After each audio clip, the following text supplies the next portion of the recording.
राधे कृष्ण दोस्तों, वैष्णवी वृंदावन चैनल में आपका स्वागत है। आइए सुनते हैं परिवर्तनी एकादशी की व्रत कथा। परिवर्तनी एकादशी व्रत के बारे में पुराणों में वर्णन मिलता है कि पांडवों ने इस व्रत को किया था, जिससे उन्हें राज्य के साथ साथ इंद्र के समान ऐश्वर्य की प्राप्ति हुई थी।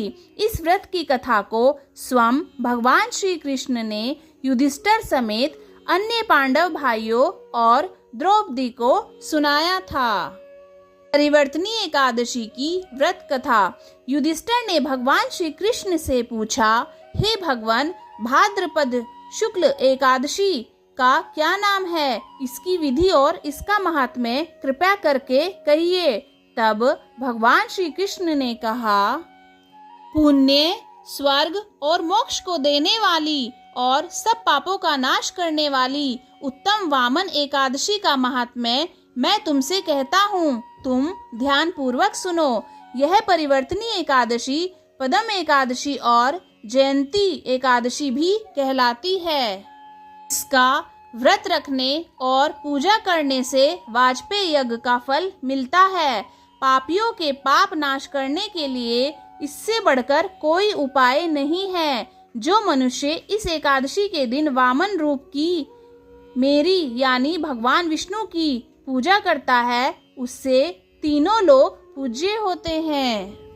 अतः मोक्ष की इच्छा करने वाले मनुष्य इस व्रत को अवश्य करें। जो कमल नयन भगवान का कमल से पूजन करते हैं, वे अवश्य भगवान के समीप जाते हैं। जिसने भाद्रपद शुक्ल एकादशी को व्रत और पूजन किया, उसने ब्राह्मण विष्णु सहित तीनों लोकों का पूजन किया।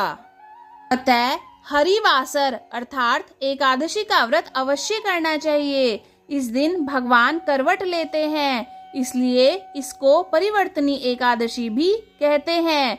भगवान के वचन सुनकर युधिष्ठिर बोले, हे भगवान, मुझे अति संदेह हो रहा है कि आप किस प्रकार सोते और करवट लेते हैं और किस तरह राजा बलि को बांधा और वामन रूप रखकर क्या क्या लीलाएं की। चातुर्मास के व्रत की क्या विधि है और आपके शयन करने पर मनुष्य का क्या कर्तव्य है, सो आप मुझसे विस्तार से बताइए। श्री कृष्ण कहने लगे, हे राजन, अब आप सब पापों को नष्ट करने वाली कथा का श्रवण करें। त्रेता युग में बलि नामक एक दैत्य था। वह मेरा परम भक्त था। विविध प्रकार के वेद सूक्तों से मेरा पूजन किया करता था और नित्य ही ब्राह्मणों का पूजन और यज्ञ के आयोजन करता था। लेकिन इंद्र से द्वेष के कारण उसने इंद्रलोक और सभी देवताओं को जीत लिया। इस कारण सभी देवता एकत्र होकर सोच विचार कर भगवान के पास गए। बृहस्पति सहित इंद्रादिक देवता प्रभु के निकट जाकर और नतमस्तक होकर वेद मंत्रों द्वारा भगवान का पूजन और स्तुति करने लगे। अतः मैंने वामन रूप धारण करके 5वां अवतार लिया और फिर अत्यंत तेजस्वी रूप से राजा बलि को जीत लिया।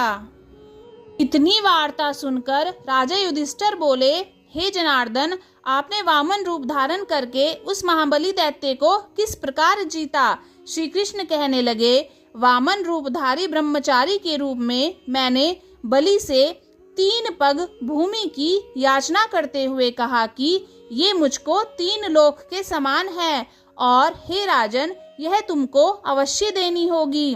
राजा बलि ने इसे तुच्छ याचना समझकर 3 पग भूमि का संकल्प मुझको दे दिया और मैंने अपनी त्रिविक्रम रूप को बढ़ाकर यहाँ तक कि भूलोक में पद, भूलोक में जंगा, स्वर्गलोक में कमर, महलोक में पेट, जनलोक में हृदय, यमलोक में कंठ की स्थापना कर सत्यलोक में मुख, उसके ऊपर मस्तक स्थापित किया।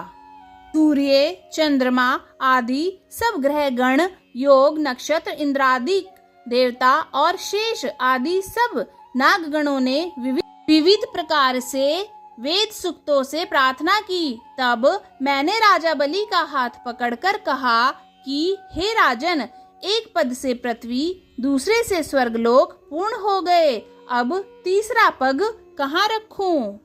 तब राजा बलि ने अपना सिर झुका लिया और मैंने अपना पैर उसके मस्तक पर रख दिया, जिससे मेरा वह भक्त पाताल को चला गया। फिर उसकी विनती और नम्रता को देखकर मैंने कहा कि हे बलि, मैं सदैव तुम्हारे निकट ही रहूंगा। विरोचन पुत्र बलि से कहने पर भाद्रपद शुक्ल एकादशी के दिन बलि के आश्रम पर मेरी मूर्ति स्थापित हुई। इसी प्रकार दूसरी क्षीर सागर से में शेषनाग के पष्ठ पर हुई। हे राजन, इस एकादशी को भगवान शयन करते हुए करवट लेते हैं, इसलिए तीनों लोकों के स्वामी भगवान विष्णु का उस दिन पूजन किया जाता है। इस दिन तांबा, चांदी, चावल और दही का दान करना उचित है। रात्रि को जागरण अवश्य करना चाहिए। जो विधि पूर्वक इस व्रत को करता है वे सब पापों से मुक्त होकर स्वर्ग में जाकर चंद्रमा के समान प्रकाशित होते हैं और यश पाते हैं। जो पाप नाशक इस कथा को पढ़ते हैं या सुनते हैं उनको 1000 अश्वमेघ यज्ञ का फल प्राप्त होता है। बोलो श्री लक्ष्मी नारायण की जय। राधे राधे। कामधेनु मैया की जय। दोस्तों, यह थी परिवर्तनी एकादशी की व्रत कथा। अगर आपको यह वीडियो अच्छी लगी तो वीडियो को लाइक कीजिए, चैनल को सब्सक्राइब कीजिए और कमेंट बॉक्स में राधे राधे जरूर लिखिए। राधे राधे।